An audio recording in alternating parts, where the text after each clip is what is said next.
கேரள மாநிலம் கோழிக்கோட்டில் உள்ள தங்கும் விடுதியில் பயங்கர தீ விபத்து ஏற்பட்டிருக்கிறது. அந்த காட்சிகளை பார்க்கலாம்.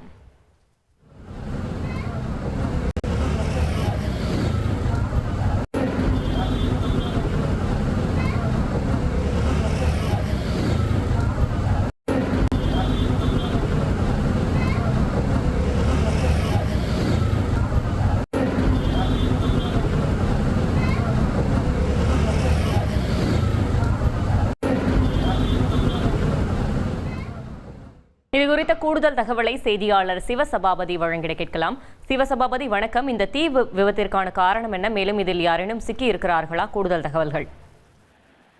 கேரள மாநிலம் கோழிக்கோடு மாவட்டம் தாமச்சேரி அருகில் உள்ள ஈகாப்புலா, இங்க பாத்தீங்கன்னா பேக் சிட்டி அப்படின்னு சொல்லிட்டு ஒரு பேக்கரி இயங்கிட்டு வருது. இந்த பேக்கரியில பாத்தீங்கன்னா பேக்கரி, கூல்பார் மற்றும் லாட்ஜ், தங்கும் விடுதி இருந்திருக்கு.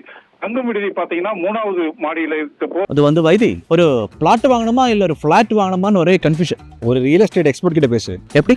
பாஸ்வாலா பி தி பாஸ். திடீர்னு சொல்லிட்டு அந்த தங்கும் விடுதியில புகை மலமலர்னு வந்த உடனே பாத்தீங்கன்னா அதுக்கு அருகில் இருந்தவங்களும், அங்க தங்கி இருந்தவங்களும் மற்றும் கடையில் இருந்தவங்களும் புகை ஜாஸ்தி வருது, தீயும் பிடிச்சிக்கிட்டு இருக்கு அப்படின்னு சொல்லிட்டு அதை அணைக்க முயற்சி பண்ணிருக்காங்க.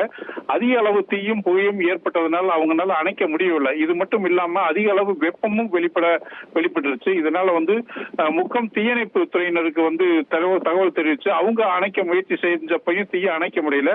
மேலும் 4 தீயணைப்பு வண்டிகள் வரவழைக்கப்பட்டு அந்த இடத்துல இருந்த தீ எல்லாமே ரொம்ப சிரமப்பட்டு அணைச்சிருக்காங்க. இது மட்டும் இல்லாம தீ பிடிக்க ஆரம்பிச்சதுல இருந்து மதில் சுவர் எல்லாமே அதிகமான வெப்பம் அடைஞ்சதோட புகையும் ஜாஸ்தியா இருக்கு. இதனால அக்கம் பக்கத்தினர் மற்றும் கடையில் இருந்தவங்க எல்லாருமே வெளியில வந்துட்டாங்க. இதுவரை இந்த தீ விபத்துல யாருக்கும் காயம் ஏற்படல. இந்த பகலில் இந்த எதிர்பாராத தீ விபத்துக்கு இன்னும் காரணம் தெரியவில்லை. ஆனாலும் போலீசார் தீயணைப்பு துறையினர் இதற்கான காரணம் என்ன அப்படிங்கறத தீவிர சோதனையும் விசாரணையும் செய்து கொண்டு வருகின்றனர். தகவல்களுக்கு நன்றி சிவசபாபதி.